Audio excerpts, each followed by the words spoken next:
Hello students, hope you are doing great. I Anil Balram, your online teacher, welcome you once again to your own channel Accounts Aptitude. We will be studying a new chapter, Methods of Valuation of Goodwill. We will cover the following topics in this chapter. The first topic is Goodwill definition and feature. The second topic is Average profit method of valuation of goodwill. The third topic is Super profit method of valuation of goodwill. And the fourth topic is Capitalization methods of valuation of goodwill. Students, we present topic 1 of the chapter Partnership Goodwill, and in this topic we will discuss about the definition and features of the goodwill. Students, goodwill क्या होती है, इसकी definition क्या है, ये कैसे create होती है, ये सब डिस्कस करने से पहले मैं आपको दो पिक्चर्स दिखाना चाहता हूँ। ये दोनों पिक्चर्स जो हैं, एक पिज़्ज़ा ब्रांड की है, एक है लाइव पिज़्ज़ा और दूसरा है डोमिनोज पिज़्ज़ा। अगर मैं आपसे पूछूं कि अगर आपको पिज़्ज़ा खाना है तो आप इन दोनों में से कौन सा पिज़्ज़ा खाना पसंद करेंगे, तो आपका आंसर होगा डोमिनोज का पिज़्ज़ा। आप डोमिनोज का पिज़्ज़ा क्यों खाना चाहेंगे? क्योंकि इसका नाम है और इसकी साख है, और ये नाम जो है ये डोमिनोज ने कैसे कमाया है, तो हमारा आंसर होगा कि इसका जो है पिज़्ज़ा का टेस्ट बहुत अच्छा है, पिज़्ज़ा की बहुत सारी वैरायटीज अवेलेबल हैं, इजी ऑर्डरिंग प्रोसेस और डिलीवरी प्रोसेस है, घर से बैठे बैठे ही ऑर्डर दो और घर पर ही फ्री डिलीवरी हो जाती है। एलैबोरेट मेनू, इनका जो है मेनू बहुत ही एलैबोरेट है। पिज़्ज़ा के साथ साथ आपको दूसरी चीज़ें भी जैसे कोल्ड ड्रिंक्स, डिजर्ट्स, पास्ता वगैरह भी मिल जाता है।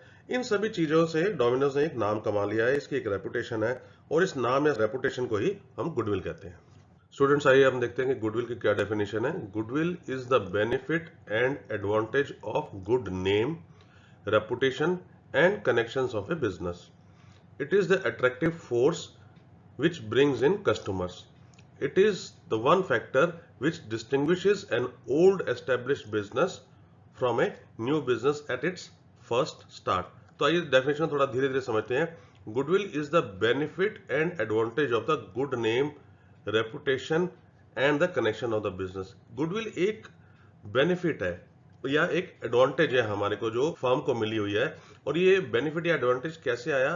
वो गुड नेम से आया। एक अच्छा नाम जो है वो, या एक अच्छी जो रेपुटेशन जो हमने कमाई है उससे आया, और उसके जो कनेक्शंस हैं, राइट। अगर मेरे पास अच्छे कस्टमर के कॉन्ट्रैक्ट्स हैं, बड़े बड़े मेरे पास कॉन्ट्रैक्ट्स हैं जो लॉन्ग पीरियड के लिए है, तो उससे धीरे धीरे धीरे जो है हमारे एक नाम बन जाता है, एक रेपुटेशन बन जाती है, एक क्रेडिबिलिटी बन जाती है, जिसको जो है हम गुडविल कहते हैं। It is the attractive force which brings in customer. Goodwill जो है एक ना दिखने वाली एक ऐसी फोर्स है जो अपने आप ही कस्टमर्स को खींच के ले आती है फर्म के पास। It is one factor which distinguishes an old established business from a new business at its first start. सो एक ये फैक्टर है ये जो इस चीज को भिन्नता कर रहा है, डिस्टिंग्विश कर रहा है एक पुराने बिजनेस को एक नए बिजनेस के लिए।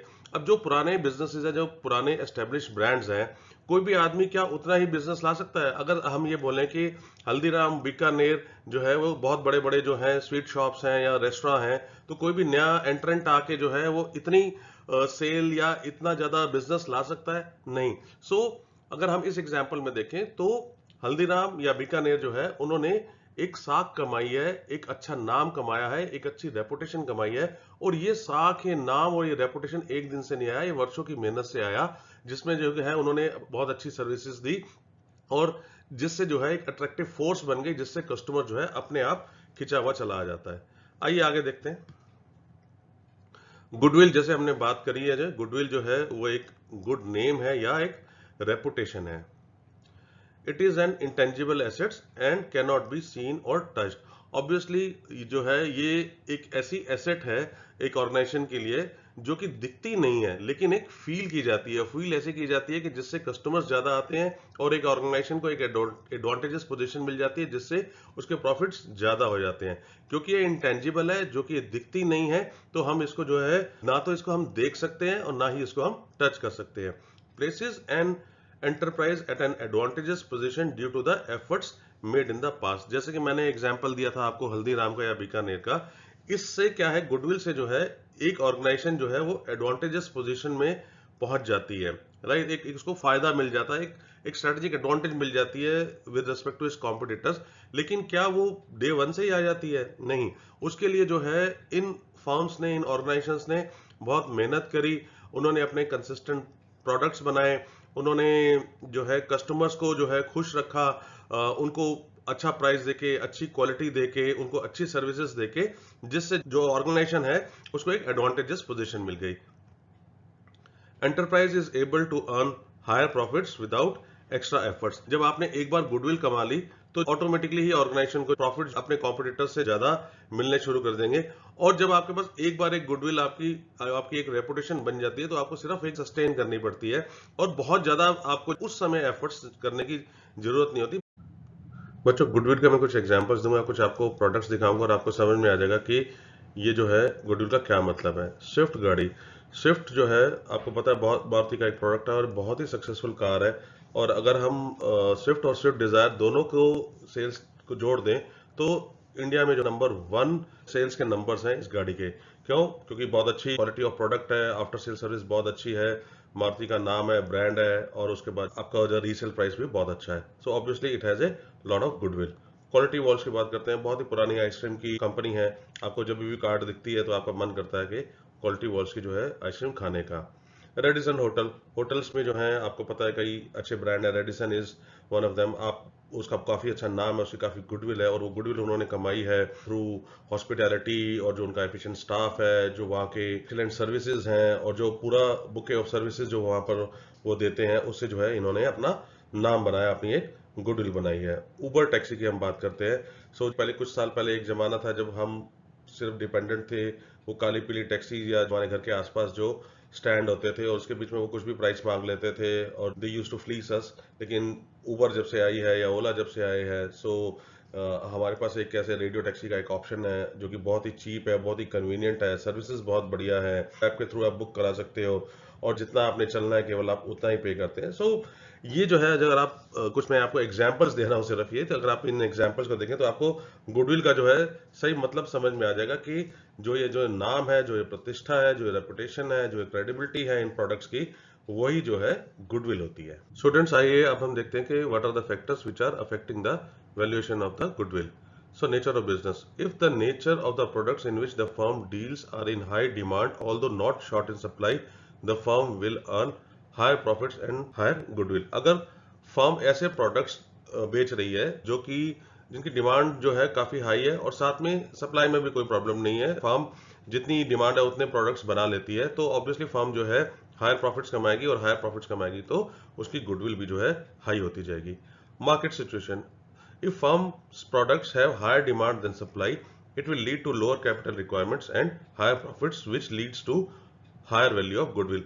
अगर फर्म के प्रोडक्ट्स ऐसे हैं जिनकी डिमांड ज्यादा है लेकिन सप्लाई से ज्यादा डिमांड है, राइट, सप्लाई कम है लेकिन डिमांड ज्यादा है, सो इससे क्या होगा, हमारे को जो है उस फर्म को जो है कैपिटल की रिक्वायरमेंट बहुत ज्यादा नहीं होगी, उसकी लोअर कैपिटल रिक्वायरमेंट होगी। बिकॉज अगर आप देखें तो आपके पास स्टॉक्स नहीं होगा, जैसे स्टॉक आया फटाफट बिक गया, आपके पास डेटर्स नहीं होंगे, आप जनरली ये बोलेंगे इस सिचुएशन में कि मैं सारा का सारा माल जो है अपना 0 डे की क्रेडिट पे बेचूंगा या कैश पे बेचूंगा, राइट। सो आपका अननेसेसरली जो वर्किंग कैपिटल में पैसा नहीं फंसा हुआ, सो इससे क्या है, आपके प्रॉफिट ज्यादा हो जाएंगे और अगर आपके प्रॉफिट ज्यादा है तो आपकी गुडविल भी ज्यादा होगी। क्वालिटी ऑफ द प्रोडक्ट्स बहुत ही इंपॉर्टेंट फैक्टर है। Good quality products leads to more satisfied customers. There will be repeated and higher sales. As a result, the value of goodwill will increase. Suppose कर लीजिए आपके जो है products हैं उनकी quality बहुत ही बढ़िया है। अब बढ़िया क्वालिटी के प्रोडक्ट बनाएंगे तो ऑब्वियसली आपके कस्टमर्स जो है वो काफी सेटिस्फाइड रहेंगे और अगर सेटिस्फाइड कस्टमर होता है तो वो बार बार जो है उन प्रोडक्ट्स को खरीदता है और बार बार जब खरीद रहा है तो हायर सेल्स होगी और हायर सेल्स होने से जो है हमारी गुडविल बढ़ जाती है। छोटा सा एग्जांपल ले लेते हैं, जैसे एप्पल के जो आईफोन्स हैं, आपने देखा है कि उनकी प्रोडक्ट की क्वालिटी बहुत बढ़िया होती है, राइट, और लोग जो हैं वेट करते हैं कि नया आईफोन आए, मैं वो खरीदूं, नए नए प्रोडक्ट्स आए, उनके आई वॉच आए, टीवी आए।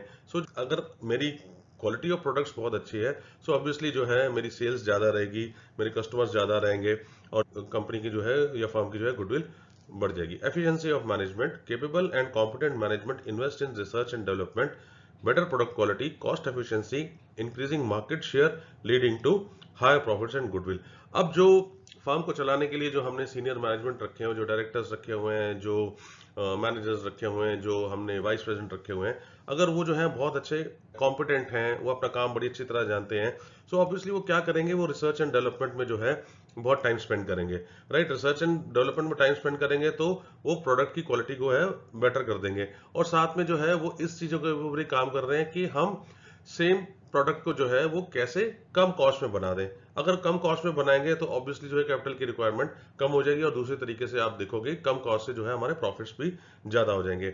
और मार्केट शेयर को हम कैसे इंक्रीज करें। सपोज कर लीजिए एक टेलीकॉम मार्केट है जिसके बीच में 2-3 प्लेयर ही हैं, आप जानते हैं एयरटेल, वोडाफोन, आइडिया, ये पुराने प्लेयर हैं, और अब जियो भी उसके बीच में आ गया है। सो अगर मैनेजमेंट एफिशिएंट है तो वो क्या करेंगे, वो धीरे धीरे अपना मार्केट शेयर इंक्रीज करेंगे। जैसे आपने जियो में देखा है कि वो अपना मार्केट शेयर इंक्रीज कर रहे हैं। और इन सभी फैक्टर से क्या होगा, अगर मेरे पास अच्छी मैनेजमेंट है तो इन सभी फैक्टर्स के साथ जैसे हमने बात किया, चाहे वो रिसर्च एंड डेवलपमेंट है, चाहे वो कॉस्ट एफिशिएंसी है, चाहे बेटर क्वालिटी प्रोडक्ट्स हैं, मार्केट शेयर है, इससे जो है कंपनी की एक साख बनेगी, एक कंपनी का नाम बनेगा और एक कंपनी की गुडविल बनेगी। लोकेशन बहुत इंपॉर्टेंट फैक्टर है। लोकेशन के आपका जो है बिजनेस जो आप कर रहे हो वो कहां पर है। If the business is located in a convenient और prominent locality, it will attract more customers leading to higher sales and profits, that is goodwill. Suppose कर लीजिए जो है आपको एक रेस्टोरेंट खोलना है, राइट। सो रेस्टोरेंट खोलना है तो आप क्या करेंगे, जहां मार्केट है वहां पे उसकी आपकी यही कोशिश रहेगी, तो आप मार्केट की फर्स्ट लेन के बीच में ही जो है इस रेस्टोरेंट को खोलें, ताकि जो है सबको आते जाते वो रेस्टोरेंट दिखे, या सबको एक्सेसिबिलिटी इजी हो कि जो है वहां पे पार्किंग की व्यवस्था है कि नहीं है, साथ में फटाफट जो है आप रेस्टोरेंट में घुस सकते हैं कि नहीं घुस सकते हैं, राइट। सो इसी की बजाय अगर आप फर्स्ट लेन की जगह आप कहीं अंदर जाके मार्केट में चौथी या पांचवी लेन में, जो कि लेन भी बहुत छोटी सी है, बहुत पतली सी है, उसके बीच में अपना रेस्टोरेंट खोलेंगे, तो ना तो आपको लोगों को जो है बाहर से जो है रेस्टोरेंट दिख रहा है, राइट। न्यू कस्टमर्स को तो कभी जा ही नहीं पाएंगे, ओल्ड कस्टमर भी ज्यादा जो है अंदर लेन में जाने से बचेंगे। एज ए रिजल्ट कम सेल्स होगी, कम कस्टमर्स आएंगे, कम सेल होगी। और इसी को कंपेयर करेंगे आप किसी ऐसी शॉप से, किसी ऐसे बिजनेस से जो कि आपकी मेन रोड पर है या एक प्रोमिनेंट जगह पे है, यहाँ पे एक लोकेलिटी की एक मार्केट होती है उसके बीच में है, तो आपको जो है ज्यादा कस्टमर्स आएंगे, और अगर ज्यादा कस्टमर्स आएंगे तो ऑब्वियसली आपकी गुडविल भी ज्यादा हो जाएगी। Need for valuation of goodwill. अब हम ये देखते हैं कि हमें गुडविल को वैल्यू करने की जरूरत पड़ती क्यों है। फर्स्ट है at the time of admission, retirement और डेथ ऑफ ए पार्टनर। क्योंकि एक ये पार्टनरशिप फर्म है और उसके बीच में पार्टनर्स हैं, तो उसके बीच में नए पार्टनर भी आएंगे जिसको हम एडमिशन बोलते हैं। जो एग्जिस्टिंग पार्टनर्स हैं वो रिटायर भी होंगे बिजनेस से, और ये ऐसा भी हो सकता है कि कोई ऐसा इंसिडेंस हुआ जिसके बीच में पार्टनर की डेथ होगी। सो ये जब भी पार्टनरशिप फर्म में कोई नया पार्टनर आ रहा है, कोई रिटायर हो रहा है या किसी की डेथ होगी है, तो हमारे को गुडविल को जो है वैल्यू करना पड़ता है। Change in the profit sharing ratio amongst the existing partners. जब भी जो है पार्टनर्स ये डिसाइड करेंगे कि हमारी जो एग्जिस्टिंग प्रॉफिट शेयरिंग रेशियो है इसको हम चेंज कर रहे हैं, अब हम एक नई रेशियो में जो है फ्यूचर में प्रॉफिट्स डिस्ट्रीब्यूट करेंगे या जो लॉस आएंगे उसको सफर करेंगे, तो उस समय भी हमारे को जो है गुडविल को वैल्यू करना पड़ता है। When the partnership firm is sold out, अगर हम पार्टनरशिप फर्म को बेच रहे हैं तो भी हमारे को गुडविल को जो है वैल्यू करना पड़ता है। व्हेन द फर्म्स अमेलगमेट या मर्ज, कई बार ये होता है कि दो फर्म्स जो हैं मे भी बराबर साइज की या एक छोटी एक बड़ी, वो जो है आपस में मर्ज कर देती हैं। आपने कई एग्जाम्पल्स भी सुने होंगे अपने प्रैक्टिकल लाइफ में भी कि दो फर्म्स जो हैं वो आपस में उनका मर्जर हो गया है, राइट। सो जब भी दो पार्टनरशिप फर्म्स मर्ज हो रही हैं तो उनका जो है उस समय जो है हमारे को गुडविल को वैल्यू करना पड़ता है। When the firm is converted into company, कई बार ये होता है कि फर्म को एक अच्छी ग्रोथ चाहिए, ज्यादा कैपिटल चाहिए, राइट। सो जो फर्म के पास जो है पार्टनर्स के पास लिमिटेड कैपिटल है, सो कैपिटल को अट्रैक्ट करने के लिए आप आगे के चैप्टर्स में पढ़ेंगे तो हम पब्लिक इशू लेके आते हैं, राइट। सो उसके बीच में हम पब्लिक से ज्यादा कैपिटल मंगा लेते हैं। सो जब इस तरह के स्ट्रेटजी है, जो इस तरह का टारगेट है कि हमने ग्रो करना है, तो हम फर्म को जो है एक कंपनी में कन्वर्ट कर रहे हैं, सो उस समय भी जो है हमारे को गुडविल को जो है वैल्यू करना पड़ता है। क्लासिफिकेशन ऑफ गुडविल, गुडविल जो है कितने प्रकार की होती है। सबसे पहले हम बात कर रहे हैं परचेज्ड और द एक्वायर्ड गुडविल। ऐसी गुडविल जो हमने परचेज करी है। It is a goodwill that is acquired by a business after paying consideration in cash और इन काइंड। सो ये ऐसी गुडविल है जो कि हमने किसी और बिजनेस से जो है हमने खरीद ली है। कोई और बिजनेस चल रहा था जिसका बहुत अच्छा नाम था, हमने उस बिजनेस को खरीदा और उसके लिए हमने कैश पे किया या हमने इन काइंड जो है हमने उसको पे किया for the purchase of the goodwill. So ये जो गुडविल है इसको जो हम बोलते हैं परचेज और द एक्वायर्ड गुडविल। एक एग्जांपल ले लेते हैं। For example, consideration paid ₹10 lakhs for purchase of business, wherein the asset acquired valued ₹20 lakhs and liabilities taken over for ₹12 lakhs. Extra 2 lakhs is paid here is for the goodwill. हमने जो है एक business खरीदा और उस business के लिए हमने 10 लाख रुपए पे किए। इस 10 लाख रुपए को पे करके हमें मिला क्या, हमें 20 लाख रुपए के तो जो है एसेट मिल गए और 12 लाख रुपए की जो है लाइबिलिटीज मिल गई। So assets minus liabilities 20 lakh minus 12 lakh करोगे तो नेट एसेट्स मैंने एक्वायर किए 8 लाख रुपए। लेकिन ये जो हमने नेट एसेट्स एक्वायर किए 8 लाख रुपए की, उसके लिए हमने पेमेंट कितनी करी है 10 लाख रुपए। सो 8 लाख के नेट एसेट्स एक्वायर किए, उसको पे किया हमने 10 लाख रुपए। तो ये जो 2 लाख जो हमने एक्स्ट्रा पे किया वो हमने इस बात का पे किया है क्योंकि ये जो बिजनेस हमने एक्वायर किया है इसकी जो है एक नाम है, एक रेपुटेशन है, एक क्रेडिबिलिटी है या एक गुडविल है। दूसरी तरह की जो गुडविल होती है वो है सेल्फ जनरेटेड गुडविल, जो एक फर्म ने खुद बनाई है, खुद वो जो अपना नाम बनाया है। It is internally generated or hard-earned goodwill which arises due to continued hard work of the organization, its better quality products and better customer services। ये हमने खरीदी नहीं है, हमने खुद जनरेट करी है। और वो गुडविल कैसे जनरेट करी है, जिसमें जो है ऑर्गेनाइजेशन ने कंटिन्यूड सालों साल जो है बहुत मेहनत करी है और वो उसने बहुत ही बढ़िया बेटर क्वालिटी के प्रोडक्ट बनाए हैं या जो है उसने बेटर कस्टमर सर्विस दी है। होंडा एक्टिवा एक एग्जांपल जो है मेरे दिमाग में इमीडिएटली आ रहा है। अगर हम उसकी बात करें तो क्या जब होंडा लॉन्च हुई थी, इनिशियली काइनेटिक होंडा थी, फिर उसके बाद होंडा हीरो के साथ आई और ये सब चीजें जो है आपको पता ही है सारे के सारे, और फिर बाद में जो है काइनेटिक और होंडा भी अलग अलग हो गए। तो क्या होंडा ने क्या अपनी गुडविल डे वन को जो आज से अगर 20-25 साल पहले जब वो लॉन्च हुई थी तो ही बना ली थी? नहीं। सो उनकी अगर हम बात करें तो ये उन्होंने कॉन्टिन्यूसली हार्ड वर्क करके रिसर्च एंड डेवलपमेंट में स्पेंड किया, कैसे हम अपने स्कूटी को जो है बेस्ट से बेस्ट बनाएं, कन्वीनियंट बनाएं, इजी टू ड्राइव बनाएं, बढ़िया से बढ़िया प्रोडक्ट, बढ़िया से बढ़िया वेरिएंट जो है वो लॉन्च करते रहे। और साथ में आफ्टर सेल सर्विस, जब आप सर्विसेज के लिए जाते हैं या मे बी उसके बीच में कोई प्रोडक्ट में जो है कोई डिफेक्ट आ गया तो वो रिप्लेस करना या कोई पार्ट रिप्लेस करना या पूरा पूरा प्रोडक्ट को रिप्लेस करना। सो जो उन्होंने बहुत बढ़िया जो अपनी कस्टमर सर्विसेज दी और जो बहुत बढ़िया जो उन्होंने प्रोडक्ट की क्वालिटी दी, उससे जो है उन्होंने धीरे धीरे वर्षों में जो है काफी मेहनत करके जो है अपनी ये गुडविल को ये बनाया। Self generated goodwill is not recorded in the books because no consideration in money और money worth is paid for it. जो सेल्फ जनरेटेड जो गुडविल है जो है वो कभी भी बुक्स में रिकॉर्ड नहीं की जाती। अगर आप परचेज कर रहे हैं गुडविल को तो वो बुक्स में रिकॉर्ड की जाती है, लेकिन सेल्फ जनरेटेड गुडविल जो है वो कभी बुक्स में रिकॉर्ड नहीं की जाती। बिकॉज हमने क्या उसके लिए कुछ पेमेंट करी है? हमने कुछ पेमेंट तो करी ही नहीं है, राइट। एक साइड से आपको ये भी पता है कि डबल एंट्री कॉन्सेप्ट होता है।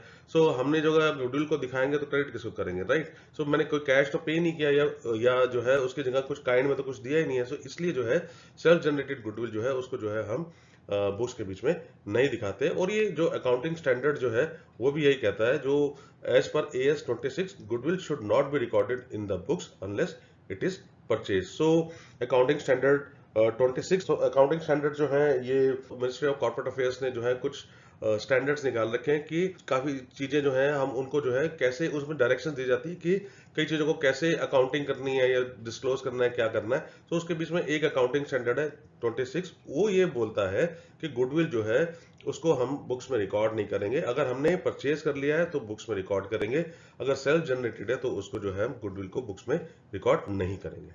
कुछ थ्योरी के क्वेश्चंस लेते हैं, ये कुछ एग्जाम्स में भी पहले आ चुके हैं।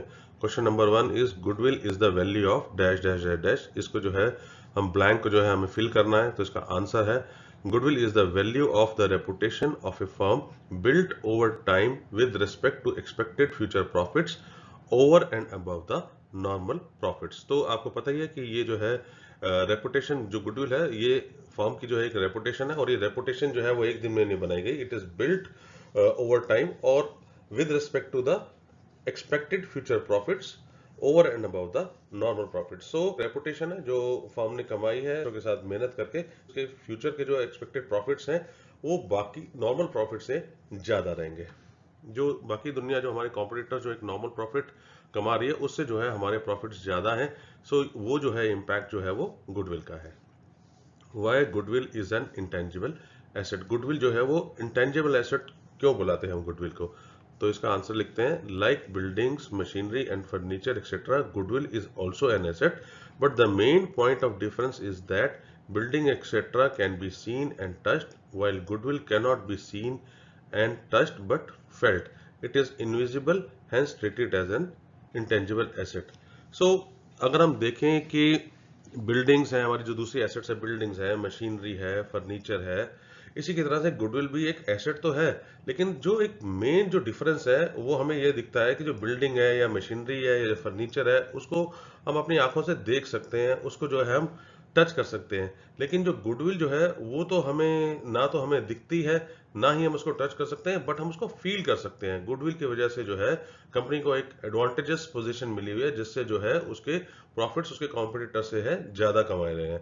इट इज इनयूजिबल, ये दिखती नहीं है, इसीलिए जो है इसको हम इंटेंजिबल एसेट बोलते हैं। Question number 3, why goodwill is not an fictitious asset. तो गुडविल जो है ये फिक्टिशियस एसेट क्यों नहीं है, ये इसका जो है हमने आंसर देना है। सो आंसर है all the assets can be sold separately but goodwill can not be separately sold. This is why goodwill has no separate existence while other assets have. Hence, it is not a fictitious asset as it can be purchased or sold with other assets. So, अगर हम goodwill के अलावा बाकी assets की हम बात करें तो वो जो है एक एक करके बेच सकते हैं। क्या मैं बिल्डिंग को अकेले बेच सकता हूँ? Answer yes. क्या मैं मशीनरी को सिर्फ मशीन को बेच सकता हूँ? Answer is yes. क्या मैं फर्नीचर को, क्या एक टेबल को, एक कुर्सी को क्या अलग अलग बेच सकता हूँ? Answer is yes. लेकिन क्या मैं गुडविल को सिर्फ गुडविल को अकेले अकेले बेच सकता हूँ? तो जो है वो तो पॉसिबल नहीं है। सो गुडविल की कोई सेपरेट एग्जिस्टेंस नहीं होती है जिस तरीके से बाकी एसेट्स की है। बाकी एसेट्स की एक इंडिविजुअल एग्जिस्टेंस है, उनको जो है हम ट्रेड कर सकते हैं, लेकिन गुडविल को नहीं कर सकते हैं। गुडविल जो है कंप्लीट पैकेज है, एक बिजनेस के साथ ही जो है बिकती है। Hence it is not a fictitious asset as it can be purchase और sold with the other asset. So as a package अगर हम पूरा का पूरा बिजनेस बेच रहे हैं तो जो है गुडविल की जो है हमें वैल्यू मिल जाती है। तो इसीलिए हम इसको फिक्टिशियस एसेट नहीं कहते। फिक्टिशियस एसेट्स वो हैं जिनका कोई रिलायजेबल वैल्यू नहीं है, लेकिन गुडविल की एक रिलायजेबल वैल्यू, जब हम पूरा पूरा बिजनेस बेचते हैं, जब हम अपना नाम बेचते हैं, जब हम अपना ब्रांड बेचते हैं, तो इसका जो है पैसा आ जाता है। Students, thanks for watching this video. Please press the like button if you found the video informative and subscribe to your channel Accounts Aptitude. In case you need more information on any topic, please comment below. Further, we request you to share this video with your friends so that they can also enhance their knowledge watching this video. Please do visit our website www.accountsaptitude.com to get study notes, past year questions and solutions. You can also email us at info@accountsaptitude.com. Take care and goodbye.